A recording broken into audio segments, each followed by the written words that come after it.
करैरा तहसील अंतर्गत ग्राम शिवपुरा से एक चौंकाने वाला मामला सामने आया है, जहां पारिवारिक विवाद में गंभीर रूप ले लिया है। ग्राम शिवपुरा निवासी बनवारी प्रसाद तिवारी ने अपने ही सगे भाई ब्रधावन तिवारी पर बलपूर्वक जमीन पर कब्जा करने का आरोप लगाया है। पीड़ित भाई बनवारी लाल तिवारी का कहना है कि उसकी पैतृक जमीन पर भाई वृंदावन तिवारी ने जबरन कब्जा कर लिया है, जिससे वह लंबे समय से परेशान है। पीड़ित बनवारी ने बताया कि इस संबंध में वह कई बार स्थानीय स्तर पर शिकायत कर चुका है, लेकिन अब तक उसे कहीं से भी न्याय नहीं मिल पाया। अंततः मजबूर होकर वह करैरा तहसील में आयोजित जन सुनवाई में पहुंचा, जहां उसने एसडीएम करैरा को अपनी पूरी आपबीती सुनाई और न्याय की गुहार लगाई। जन सुनवाई के दौरान पीड़ित ने आरोप लगाया है कि उसका भाई वृंदावन दबंगाई के बल पर जमीन पर कब्जा जमाए हुए है और उसे खेत में जाने तक नहीं दिया जा रहा। इससे उसकी आजीविका पर संकट खड़ा हो गया है। पीड़ित ने प्रशासन से मांग की है कि मामले की निष्पक्ष जांच कराकर उसे उसकी जमीन वापस दिलाई जाए। वहीं एसडीएम करैरा ने मामले को गंभीरता से लेते हुए संबंधित अधिकारियों को जांच कर उचित कार्रवाई करने के निर्देश देने की बात कही है। प्रशासन की ओर से आश्वासन दिया गया है कि दस्तावेजों की जांच कर सच्चाई के आधार पर कार्रवाई की जाएगी।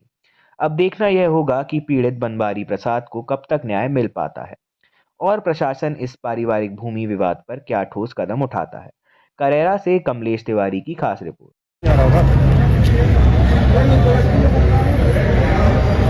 क्या नाम है आपका और क्या शिकायत लेकर पहुंचे हो? बनवारी प्रसाद तिवारी जी पिताजी के नाम बद्री प्रसाद तिवारी। जी, क्या शिकायत है? मेरा छोटा भाई जो है यहाँ तहसील में फर्जीवाड़ा करके अपनी मेरी जमीन जो है पूरी अपने नाम करा ली, अपने बच्चों के नाम, जिसका जो है प्रकरण न्यायालय में चलो, वहाँ से मैं जीता, एसडीएम के यहाँ से मैं जीता, और जब बलपूर्वक जो है खेती नहीं करने दे रहा मुझे। तुमको खेत पे जाने नहीं देता? नहीं, ओके, खेत पे आएगा तो जान से मार के फेंक दूंगा। वो अभी पूरी खेती वही करें। यहाँ तुमने शिकायत है कि उस पर कोई कार्रवाई आज तक कोई कार्रवाई नहीं। 14/7/2012 से अभी तक कई आवेदन दिए, पटवारी से लेके प्रधानमंत्री तक, आज तक कोई शिकायत की सुनवाई नहीं। कोर्ट में जो आपने केस लगाया था उसमें आप जीते हैं क्या? जीत गए हम, सिविल न्यायालय में जीते, एडीजे के यहाँ से जीते, हाई कोर्ट से जीते। हाई कोर्ट के बाद फिर तहसीलदार द्वारा जो है, तहसीलदार द्वारा कब्जा नहीं दिलाया गया? हो गया, नामांतरण हो गया, और किताबें बन गई, पीएम और सीएम का जो पैसा भी आ रहा खाते में।